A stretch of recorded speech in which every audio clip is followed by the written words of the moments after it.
श्री शिवाय नमस्तुभ्यम। जय महाकाल। आशा करता हूँ आप सभी लोग अच्छे होंगे। दोस्तों, धनतेरस का त्यौहार आ गया है और धनतेरस के त्यौहार से जुड़े हुए आपके बहुत से प्रश्न हैं कि दीपक आप लोगों को कितने जलाने हैं, कब जलाने हैं, पूजन का शुभ मुहूर्त क्या रहने वाला है, पूजन सामग्री क्या रहने वाली है, भगवान को क्या भोग लगाना चाहिए और झाड़ू कितनी लानी चाहिए। तो पूज्य गुरु जी ने अपनी कथा में धनतेरस की संपूर्ण पूजन विधि बताई है।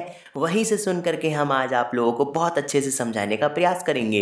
इसलिए आप लोगों से आग्रह है कि वीडियो को बहुत ही ध्यान से और पूरा जरूर सुने। तो सबसे पहला काम आप लोग क्या कर दीजिए, वीडियो को लाइक कर दीजिए और मेरी आवाज़ पहली बार सुन रहे हैं तो चैनल को सब्सक्राइब कर दीजिए। तो चलिए सीधे वीडियो के टॉपिक पर आते हैं। सबसे पहला प्रश्न आप लोगों का होगा कि दीपक आप लोगों को कितने जलाने हैं। तो दीपक आप लोगों को कम से कम 11 दीपक धनतेरस के दिन अवश्य जलाने हैं। दिवाली के दिन तो हम लोग बहुत दीपक जलाते हैं, लेकिन धनतेरस के दिन कम से कम 11 दीपक आप लोगों को लंबी बाती के अवश्य ही जलाने हैं। लंबी बाती के, घी के या फिर तेल के, जो भी आप लोग जलाना चाहें वो आप लोग जला सकते हैं, लेकिन गोल बाती का दीपक आप लोगों को नहीं जलाना है। अब आप लोगों का प्रश्न होगा कि शुभ मुहूर्त क्या रहने वाला है धनतेरस की पूजा का। तो दोस्तों, धनतेरस की पूजा होती है शाम के समय प्रदोष काल में।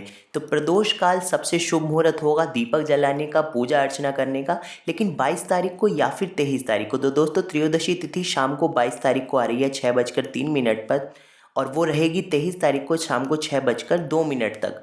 तो प्रदोष काल के समय पड़ रहा है 22 अक्टूबर को। तो आप लोग पूजा कर सकते हैं 22 अक्टूबर को, लेकिन आप लोग खरीदारी करना चाहते हैं तो आप 22 या 23 दोनों दिन भी खरीदारी कर सकते हैं। अगला सबसे बड़ा प्रश्न होता है कि भगवान को ऐसी क्या चीज़ समर्पित करनी चाहिए कि हमारी जो भी मनोकामना हो वो पूर्ण हो जाए। तो भगवान लक्ष्मी को सबसे अधिक प्रिय होता है कमल का पुष्प। यदि आप लोगों को कहीं से कमल का फूल मिल जाए तो एक कमल का फूल आप लोग कम से कम माता लक्ष्मी को अवश्य ही समर्पित करें।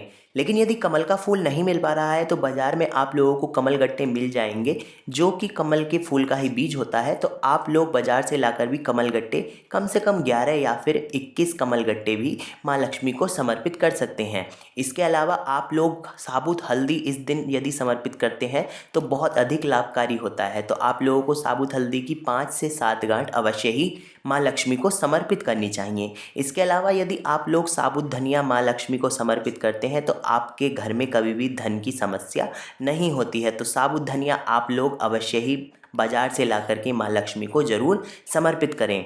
इसके अलावा आप लोगों को कम से कम 13 गोमती चक्र अवश्य ही माता लक्ष्मी को समर्पित करनी चाहिए, क्योंकि गोमती चक्र का आपके घर में, आपकी पूजा में, आपकी पैसा रखने वाली जगह पर बहुत अधिक महत्व होता है और सदा ही आप पर माँ लक्ष्मी की कृपा हमेशा बनी रहती है। अगला प्रश्न आप लोगों का होगा कि भगवान को क्या भोग लगाना चाहिए। तो भोग दोस्तों आप लोगों के घर में जो भी बना हुआ हो वो आप लोग भगवान को पूरे भाव से समर्पित करते हैं, तो भगवान उसे अवश्य ही ग्रहण करते हैं। लेकिन आप लोग अपने परिवार के स्वास्थ्य के लिए, अपने परिवार की निरोगी काया के लिए इस दिन भगवान को रसीले ताजे फल यदि समर्पित करेंगे तो बहुत अच्छा रहेगा।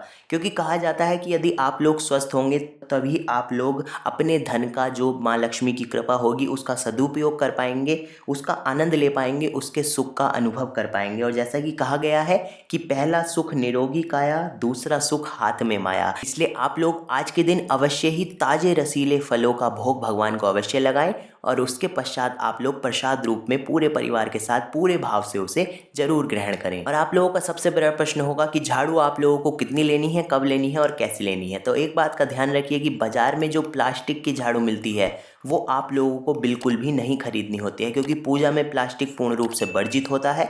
इसलिए आप लोग फूल झाड़ू मिल रही हो तो फूल झाड़ू ले लीजिए और सीक वाली झाड़ू मिल रही हो तो सीक वाली झाड़ू ले लीजिए। और दोस्तों, सीक वाली झाड़ू तो अवश्य ही लेनी ही चाहिए, इसलिए आप लोग कम से कम एक झाड़ू ले सकते हैं। इसके अतिरिक्त आप लोगों की जितनी मर्जी है उतनी झाड़ू ले सकते हैं। और आप लोग जब भी त्यौहार मना रहे हैं, जब भी धनतेरस का त्यौहार मना रहे हैं 22 को या फिर 23 को, तो उस दिन आप लोग शाम को 4 बजे से पहले उस झाड़ू को अपने घर में ले आएँ, क्योंकि शाम के समय उसकी पूजा होती है। इसलिए आप लोग 4 बजे से पहले झाड़ू को लाकर घर में रख लें। तो बस इतनी सी विधि पूज्य गुरु जी ने अपनी कथा में बताई है। इसके अतिरिक्त गुरु जी बताते हैं कि आप लोग जिस भी विधि से भगवान की पूजा करते हैं, जिस भी भाव से, पूरे भाव से पूजा करते हैं, तो वही विधि सर्वश्रेष्ठ होती है। लेकिन इन छोटी छोटी बातों का आप यदि ध्यान रखेंगे तो आपकी पूजा पूर्ण रूप से स्वीकार होगी और माता लक्ष्मी की कृपा आप पर सदा बनी रहेगी। तो मैंने बहुत अच्छे से प्रयास किया है आप लोगों को पूरी विधि अच्छे से समझाने का। यदि वीडियो इन्फॉर्मेटिव लगी हो तो ज़्यादा से ज़्यादा लोगों तक इस सही जानकारी को शेयर करें, जिससे कि वो भी इस जानकारी का लाभ उठा सकें। जल्दी ही मिलते हैं आपसे अगली वीडियो में, तब तक के लिए श्री शिवाय नमस्तुभ्यम।